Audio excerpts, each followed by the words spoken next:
Machine आहे ना ते छोटंसं तुम्हाला ते जर तुम्ही ऑनलाईन ॲमेझॉनवरती वगैरे गेला तर 500 रुपये 1000 रुपयेपर्यंत मशीन मिळते आता. हाय प्रेशर मशीन घरात गाडी वॉश करायला. पण गाडी वॉश करत असताना कशी करायला पाहिजे ही माहिती पाहिजे आपल्याला. सगळ्यांना गाडी वॉश करायचं माहिती आहे. सायलेन्सरमध्ये पाणी मारलं तर काय होईल? चालू होत नाही गाडी. चालू होणार नाही. मग काय करायला लागेल? पाणीच मारायचं नाही. पाणीच मारायचं नाही. मग ते धुयाचं कसं? त्याच्या आतमध्ये पाणी जायला नाही पाहिजे. इकडे इग्निशन स्विच मध्ये पाणी गेलं तर, स्पार्क प्लग मध्ये पाणी गेलं तर, फ्यूज मध्ये पाणी गेलं तर, बॅटरीचे पाणी गेलं तर काय होईल? मग माझी गाडी चालू होती, बंद पाडलाय तुम्ही चालू करून द्यायची. कस्टमर म्हणेल ना मी आणून दिली त्यावेळी चालू होती, माझी मला गाडी चालू करून द्यायची. काय झालं ते मग तिथनं परत मिस्त्रीकडे घेऊन जायचं. मिस्त्री 100-200 रुपये 80 रुपये वॉशिंगला तुम्हाला तो देणार असतो. मिस्त्रीला तुम्हाला 100-200 द्यायला पाहिजे. पदरचे पैसे घालायला पाहिजे त्याच्यात. बरोबर आहे ना? ते काय काम आपण करतो त्याच्यामध्ये काय प्रॉब्लेम येतात तेही माहिती पाहिजे. आपण गाडी वॉश केली तर प्रॉब्लेम कुठे येतील? कुठे येतील? गाडी चालू व्हायला प्रॉब्लेम येणार आहे. मग कशामुळे येतो? इग्निशन मध्ये जर पाणी राहिलं तर पाणी, स्पार्क प्लग मध्ये पाणी गेलं तर येईल, फ्यूज दिलेली तिथं तुमच्या कुठं पाणी लागलं तर होऊन जाईल, सायलेन्सर मध्ये पाणी गेलं तर काय होणार आहे? गाडी बंद पडणार. मग हे आपल्याला करता यायला पाहिजे क्लीन. हा तू भरला जा सरळ जागरला तर आलायच 10 वाजता. माझ्यापेक्षा काही चालत नाही असं आधी सांगतो.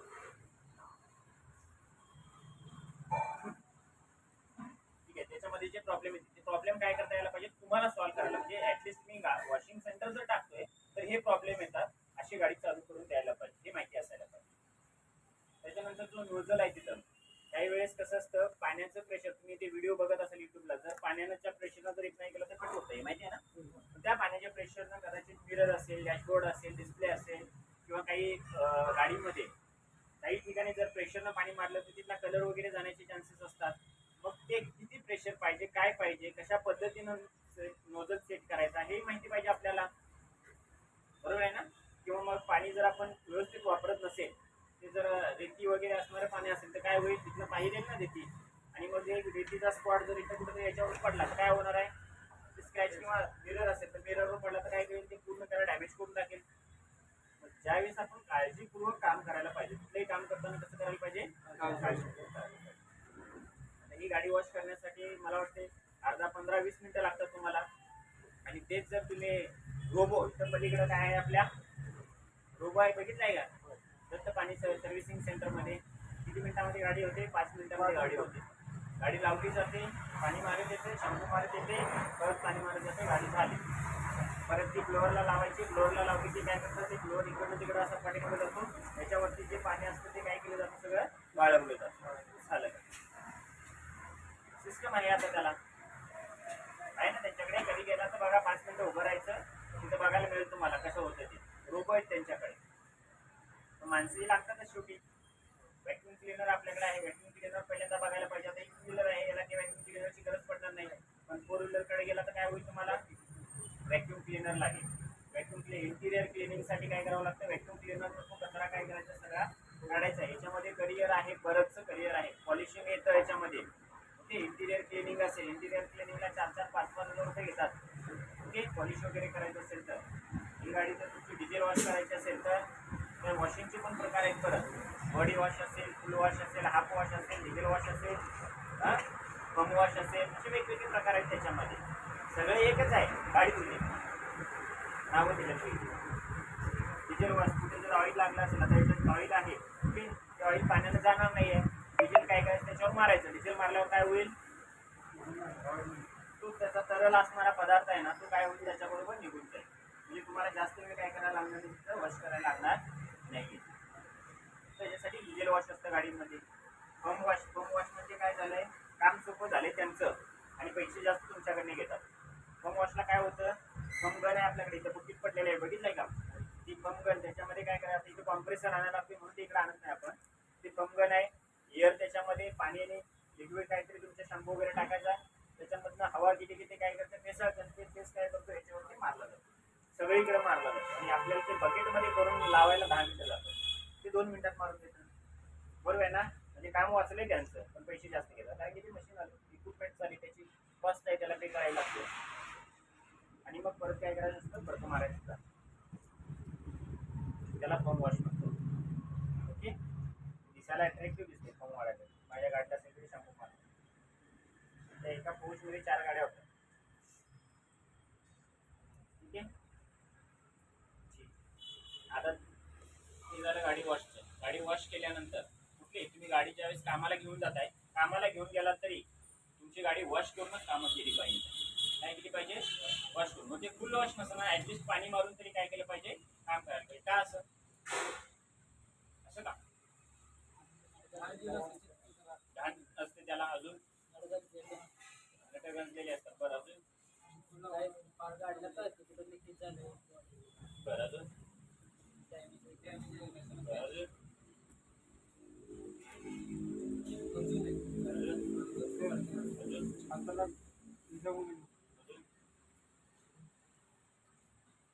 महत्वाचं जे काम आहे, ही गाडी कुठं वापरली तुम्हाला माहिती आहे का? कशासाठी वापरली माहिती आहे का? कचरा गाडी आहे. ही जर कचरा गाडी असेल तर काय करावं? काम तर करावं लागेल, मिस्त्री आहे, तुम्हाला करावंच लागेल, पर्याय नाहीये. पण ती गाडी जर त्याच्यातनं कचरा येत असेल तर जीवजंतू आहे, आणि त्या गाडीचं जर काम करायला लागला तुम्ही, ते जीवजंतू पोटात गेले तर काय होईल? आजारी पडणार ना. मग ती गाडी कोणत्या ठिकाणी कशासाठी वापरली? केमिकल कंपन्या असतात, वेगवेगळ्या कंपन्या असतात, त्याच्यामध्ये ज्या गाड्या वापरल्या जात असतात त्या गाड्या कामाला येणार. तुम्हाला सांगतात का पोस्टमास्टरला वापरलेली गाडी आहे म्हणून? सांगतात का? ॲम्ब्युलन्स आहे म्हणून सांगितलं जातं का? इकडं तिकडं वापरलेलं आहे, कोरोनामधलं पेशंट घ्यायला वापरलेलं आहे, पहिलं सॅनिटायझर करून घ्या, कोणी सांगत नाही. मग आपण आपली प्रिकॉशन घेणं गरजेचं आहे. गाडी वॉश करायची, पैसे तुम्हाला द्यायला लागतात का? तिथं आहे सर्व्हिस सेंटरला माणूस, सर्व्हिस करायचं आणि मग घ्यायची काम करायचं, जेणेकरून तुम्हाला काही इजा होणार नाही, हेल्थ रिलेटेड काही प्रॉब्लेम होणार नाही.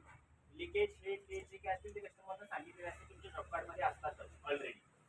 त्यातनं एखादा दुसरा पार्ट असतो जो दिसत नाही डस्टमधनं वगैरे, तो पण भाग येईलच त्याच्यात, नाही असं नाही. महत्वाचं हेल्थ आपली. म्हणून गाडीचं काय करायचं, आपल्याला वॉश करून काम करायला घ्यायची. परत काम झाल्यानंतर परत वॉश करून गाडी द्यायची. आणि या दोन्ही वेळचे चार्जेस तुम्ही त्याच्यामध्ये लावता येईल. ओके, वॉशिंगचे चार्जेस तुम्ही त्याच्यामध्ये लावता येईल. आता या वॉशिंगमध्ये जे वापरलं जाणारं मशीन आहे, तिथून सुरुवात करूया. कुठलं मशीन आहे माहिती आहे का तुम्हाला? वॉटर प्रेशर मशीन किंवा हाय प्रेशर मशीन असं म्हणलं जातं त्याला. तर त्याच्यामध्ये मोटर आणि पंप, आपण नदीवरती पण पंप असतात आपल्या, बरोबर आहे ना? ते काय करतात, पाणी प्रेशरनं पुढे टाकण्यासाठी काम करतात. पण ती जर मोटर नदीचं पाणी किंवा विहिरीचं पाणी संपलं आणि फिरली तर काय होते? जळून जाते, बरोबर आहे ना? त्याला जर रिकामी फिरले तरी पण जळते. प्रेशर जर ते काय, आता इथं 3ऱ्या-4थ्या मजल्यावर न्यायचं आहे म्हणलं, लोड झेपला नाही तरी पण जळते. याचं कसं होतंय का? हे जळते का? पुढं पाणी नाही जरी आलं तरी त्याला काय फरक पडत नाही. त्याला पाठीमागे जो वापरला जाणारा पंप आहे तो सबमर्जिबल पंप आहे. कुठला आहे? सबमर्जिबल पंप. आता तो सबमर्जिबल पंप काय करतो, त्याचा आणि मोटरचा काही त्या मोटरवर अजिबात लोड येऊ देत नाही. त्याला पाणी मिळालं, जेवढं प्रेशरनं टाकायचं तेवढं पुढं टाकतं, नको असणारं तिथनं रिटर्न लाईन काढले ते पाठीमागं टाकून देतं.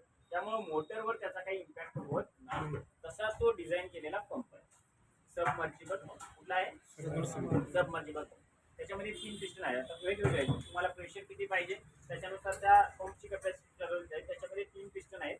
ते पाणी काय करतात, पुढं कॉम्प्रेस करून पाठवायचं काम करतात, पाण्याला पुढं दाबायचं काम करतात. ओके, आता ज्यावेळेस तो पिस्टन येणार त्यावेळी काही वेळेस ते पाठीमागं पण जाण्याचे चान्सेस असतात.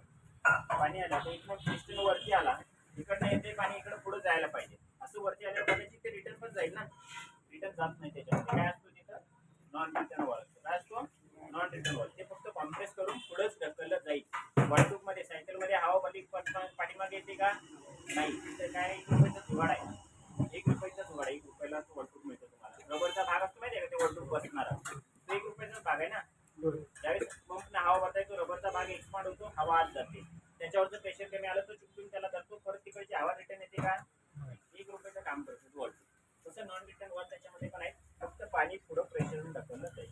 त्याचं प्रेशर पण तुम्हाला तिथं सेट करता येतं. त्याचबरोबर त्याला मध्ये बघतोय त्याला फिल्टर म्हणतात. काय म्हणतात? फिल्टर. आता फिल्टरची काय गाडीवर धुवायचं आहे, पाण्यामध्ये कचरा, हा त्याच्यामध्ये जर कचरा असेल, वाळू, रेती वगैरे जे काही कण असतील, आणि ते जर पुढे नोझलमध्ये आले तर नोझल एक तर ब्लॉक होऊन जाईल, किंवा त्या नोझलमधलं पास झालं तर ते गाडीला डॅमेज करतं. काय आहे तिथं फिल्टर आहे, म्हणजे जो काही कचरा असेल तो सगळा तिथं हे करून घेतलं जाईल आणि शुद्ध पाणी पुढं टाकलं जाईल. शुद्ध म्हणजे जर गढूळ पाणी असेल ते शुद्ध होणार नाही, पाणी आहे त्याच कलरचं पुढे येईल, पण त्याच्यामध्ये असणारा कचरा वगैरे जो काय आहे तो तिथं अडकून राहील. पाणी पुढं फेकलं. त्याच्यासाठी तिथे काय फिल्टर आहे. त्या फिल्टरच्या साईडला त्याला वॉल आहे, प्रेशर ऍडजस्टिंग वॉल आहे तो. त्याच्यावरती प्रेशर तुम्हाला काय करता येतं, ऍडजस्ट करता येतं, कमी जास्त करता येतं तिथलं. ओके. त्याच्यानंतर मोटर आहे, किती एचपीची असते, 2 HP, 3 HP, 4 HP, 1.5 HP, जेवढं तुम्हाला पाहिजे त्याच्यानुसार वापरता येईल. मोटरच्या पुढच्या साईडला पुढे आहे तिला ड्रायव्हर पुढे असं म्हटलं जातं, ड्रायव्हर, कारण की ती त्या पंपला फिरवते म्हणून त्याला ड्रायव्हर म्हणतात. आणि त्या साईडला जो पंपच्या साईडला पुढे आहे तिला काय म्हणतात, ड्रिव्हन पुली. जी काय करते, पंपची एनर्जी घेते आणि त्या मोटरची एनर्जी घेते आणि पंपला देते, त्याला ड्रिव्हन पुली. ड्रायव्हर आणि ड्रिव्हन, आणि ते जोडले बेल्ट म्हणून त्याला बेल्ट ड्राईव्ह. पॉवर ट्रान्सफर करण्यासाठी वेगवेगळे ड्राईव्ह वापरले जातात. बेल्ट ड्राईव्ह असेल, चेन ड्राईव्ह असेल, रोप ड्राईव्ह असेल, गिअर ड्राईव्ह असेल. इथं ह्याचं काय आहे, चेन आहे ना, चेन न फिरवले. तिथं काय आहे, बेल्ट आहे. काही ठिकाणी गिअर असतात, टायमिंग गिअर आहे तुमच्या ह्याच्यामध्ये, तर ते कॅमशाफ्ट आणि क्रँकशाफ्ट टायमिंग गिअर असतो ना, तर ते गिअरनं जोडलेले असतात एकमेकाला, तर ते गिअर. असं वेगवेगळं आहे ना, काही केलं जातं, पॉवर ट्रान्सफर केली जातं. अशा पद्धतीनं ती मशीन आहे. आता मशीनचं जर मेंटेनन्स निघाला, तुम्ही टेक्निशियन आहे, ती घेऊन द्यायची गरज नाही. काय प्रॉब्लेम झालाय तुम्हाला तिथं खोलून समजायला पाहिजे. त्याच्यानंतर त्याला लुब्रिकेशनसाठी ग्रीस आहे का वरती, ग्रीसच्या डब्या आहेत बघा, त्या पिण्यासारख्या दिसतात, त्या पिण्याचे डबे असतात तसे आहेत बघा, त्याच्यामध्ये ग्रीस असतो. जसं ते मुवमेंट होईल तसं तो ग्रीस काय होतो त्याच्या आतमध्ये इन्सर्ट होतो, त्याला प्रॉपर लुब्रिकेशन होतं किंवा त्याला वंगण होतं त्या ठिकाणी. ठीक आहे. त्याच्यानंतर तिथं प्रेशर गेज पण आहे. त्या प्रेशर गेजवर किती प्रेशर आहे तेही तुम्हाला समजेल. ओके. आता पहिल्यांदा याची जी प्रोसिजर आहे, गाडी वॉश करायची प्रोसिजर तुम्हाला माहिती आहे का, गाडी वॉश करायची प्रोसिजर काय करायला लागतं, म्हणजे पहिल्यांदा काय करायला पाहिजे, तुम्हाला पाणी घालून घ्यायचं. काय करायचं आहे, पाण्यानं सगळं वॉश करून घ्यायचं. त्याच्यानंतर काय करायचं आहे, शॅम्पू लावायचं. शॅम्पू लावून काय करायचं, ते वाचून घ्यायचं. त्याच्यानंतर परत काय करायचं आहे, वॉश करायचं, म्हणजे पाण्यानं पूर्ण क्लीन करून स्वच्छ करून घ्यायचं. त्याच्यानंतरची प्रोसिजर काय आहे, सुक्या कपड्यानं त्याच्यावरती जे काही वॉटर्स असतील, वॉटरचे पार्टिकल्स, जर ते पाणी तसंच राहिलं तर काय होतं, त्याच्यावरती डाग पडतात, बरोबर आहे ना. त्या पाण्यामुळे तिथे मग त्या पाण्यावरती पण डस्ट बसली की तिथं डाग दिसतात तुम्हाला. म्हणून त्याच्यासाठी गाडी काय करायची, आपल्याला पुसून घ्यायची आहे. पण ती पुसताना कसं कॉटन पाहिजे तुमच्याकडे, क्लीन. ओके, क्लीन पाहिजे. बॉडी वॉश, बॉडी क्लीन करण्यासाठी पण तेच कापड आणि ग्लास क्लीन करण्यासाठी पण तेच वापरला तर काय होतं, त्याच्यावरती तुम्हाला ऑइल सारखा भाग असतो, तेलकट चिकट होतं, त्यामुळे ते त्यात मग ग्लाससाठी वेगळं पाहिजे आणि याच्यासाठी तुम्हाला वेगळ्या कॉटनचा वापर करावा लागेल. कॉटन हे स्मूथ असायला पाहिजे. त्याला कुठं तुमचं सपोज असेल तर ह्याच्यातून आणला तुम्ही जाऊन कचऱ्यातून आणला, किंवा कचऱ्यातून म्हणण्यापेक्षा कॉटन वेस्ट म्हणतात, ते कॉटन वेस्ट जी विकणार लोक आहेत त्यांच्याकडनं टी शर्ट असेल किंवा काही यूज केलेले कपडे असतात, त्याच्यातून जर त्याला बटन असेल तर काय होईल, स्क्रॅच पडतील ना, किंवा त्याला रिपीट असेल किंवा काही असेल तर त्यांना स्क्रॅच होतील नाही पाहिजे. त्याच्यासाठी प्रॉपर कॉटन असायला वॉश करायचं. ओके. किंवा घेतलंय घरातलं आणि काहीतरी हे करायला लागलाय, नाही चालणार. ओके. तर गाडीला स्क्रॅच आले तर ते जातील काय परत नाही तुमचं. ओके. कापड, मग ते कापड कदाचित तुम्हाला 10 रुपये 15 रुपये मिळतं. एक कापड आणलं तर ते मला वाटते 4 महिने राहू देत, महिनाभर तरी जाईल प्रॉपर. ठीक आहे. मग त्याच्यामध्ये लिक्विड असतात वेगवेगळे, शॅम्पू वगैरे त्याचे वेगवेगळे प्रकार आहेत ते वॉश करण्यासाठी. ते झाल्यानंतर मग काय करायचं असतं, आपल्याला गाडीला पॉलिश लावायचं असतं. काय करायचं असतं, पॉलिश. मग ते टायर पॉलिश. ओके. आणि जर गाडी पॉलिश करायला सांगितलं तर पॉलिश. मग पॉलिशचे वेगवेगळे प्रकार आहेत तुम्हाला. ठीक आहे. तिथे तुम्हाला जर करायचं असेल तरी असतं, त्याच्यामध्ये शिकायला ॲटलीस्ट आपल्याला टायरला काय करावं लागतं, पॉलिश लावून द्यायला लागतं.